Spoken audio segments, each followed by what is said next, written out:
17 বছর প্রবাসে থাকার পর দেশে ফিরেই চুরির কবলে পড়েছেন প্রবাসী রফিকুল ইসলাম। সপরিবারে মালয়েশিয়ায় থাকা রফিকুলের বাড়ি থেকে নগদ বিদেশি মুদ্রা ও স্বর্ণালংকার সহ মূল্যবান জিনিসপত্র সহ প্রায় 15 লক্ষ টাকার সম্পদ খুইয়ে নিঃস্ব হয়েছেন তিনি। বিদেশি স্ত্রী নিয়ে দেশে ফেরার পর চুরির কবলে পড়ার এই ঘটনায় থানায় অভিযোগ দায়ের করেছেন রফিকুল।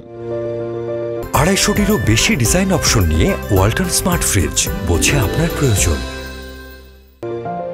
গত 15 সেপ্টেম্বর রাতে চাঁদপুরের হাজীগঞ্জ উপজেলার 5 নং ওয়ার্ডের পাতানিশ এলাকার আব্দুর রশিদ মাস্টারের বাড়িতে এই ঘটনা ঘটে। পরে এই ঘটনায় অজ্ঞাতনামা চোরদের কথা উল্লেখ করে হাজীগঞ্জ থানায় অভিযোগ দায়ের করেছেন ভুক্তভোগী।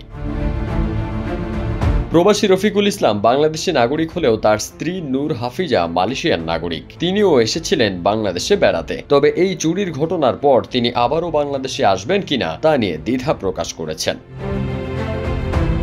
মামলার বিবরণী থেকে জানা যায়, রফিকুল ইসলাম 17 বছর যাবৎ সপরিবারে মালয়েশিয়ায় বসবাস করেন এবং মাঝে মাঝে বাড়িতে আসা যাওয়া করেন। গত 15 সেপ্টেম্বর রাত আনুমানিক 2টার দিকে তিনি হাজীগঞ্জের নিজ বাসায় ফেরেন। ভোর আনুমানিক 6:30টার দিকে তারা ঘুম থেকে উঠে দেখেন চুরির ঘটনা ঘটেছে।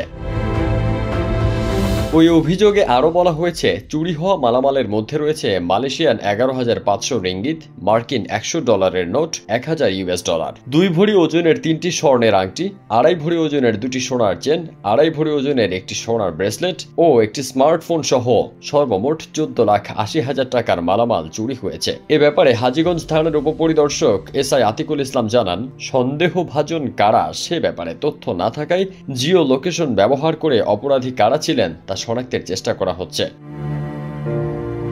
ফারদিন সানি, দেশ রূপান্তর।